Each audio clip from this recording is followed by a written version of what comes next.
लोगोफोर नोंथांमोननि थाखाय आं बाहाय साख्रिनि रादाब लाबोना होफैदों बे जाहैबाय नोंथांमोना नुनो मोनदों sports authority of India recruitment बेयाव इयं प्रफेसनेल गासै टटेल पस्टआ 130 पस्ट दङ अल इन्डिया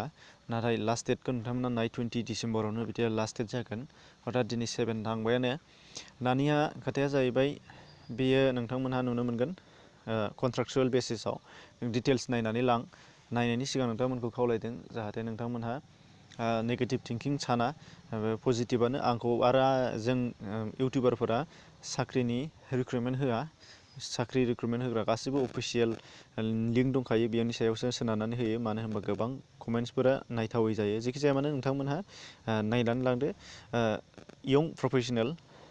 नेम अफ दा पस्टआ ओमफ्राय पस्टआ गासै 130 दङ ओमफ्राय मेक्सिमाम एज 32 इयार्सनि बारा जानो मोननाय नङा होनदों बेनिफ्राय नोंथांमोना नाय इडुकेसनेल क्वालिफिकेसना जायखिजाया ग्रेजुवेटबानो जागोन नों एनि स्ट्रिम बाहाय जेबो मेनसन गैया नाथाय 50% मार्क्स लानाय जाथारनांगोन होनदों अर्थात मास्टार डिग्रियाव 50% मार्क्स लानानै उथ्रिनाय जानांगोन होनदों नर्म्सआ बेनिफ्राय नङाब्ला ग्रेजुवेट विथ एटलिस्ट 3 इयार्स वार्क एक्सपिरियेन्स होनदों ग्रेजुवेटबाबो जागोन होनदों नाथाय 3 इयार्स एक्सपिरियेन्स बबेबा मोनसे माबायाव खामानियाव मुखुब जाना थानाय जानांगोन होनदों सेलारिया फिक्सड 40,000 फिक्स जागोन होनदों फिक्सड 40,000 बेनिफ्राय नोंथांमोनहा नाय इलिजिबिलिटि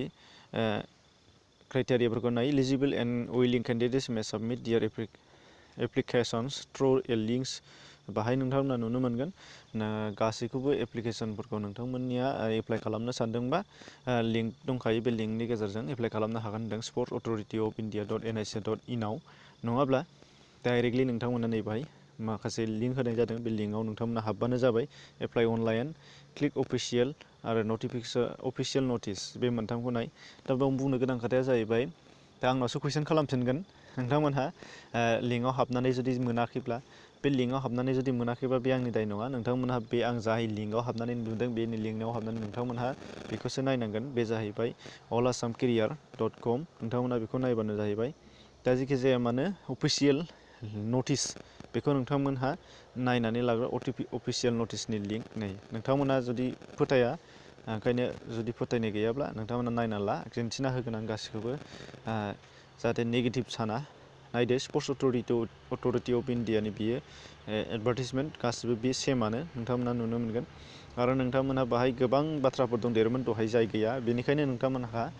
बेखौ डाउनलड खालामनानै नाय डाउनलड खालामखांनानै जाखि मोनगोन गासैखौबो गथि गथि फरायजोबनानै बुजिनानै एप्लाइ खालामबानो जाबाय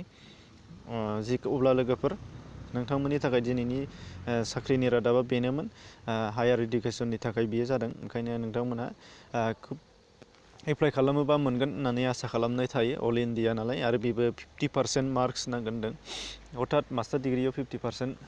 थाखायो 50% नङाबा नर्म्स थाखाया बेखौ बुजिनानै मोनो आरो ग्रेजुवेटबाबो जायोनो जायखिजाया वार्किंआव एक्सपिरियेन्स थाबानो जाबाय आरो अब्ला लोगोफोर दिनैनि भिडिअआ बेखिनियानोमोन नोंथांनि थाखाय साबजाथाव नङा भिडिअआ नोंथाङा शेयार खालामना हो गुबुननि जाहाथे हेल्प जायो एसेनोसै गोजोन्थों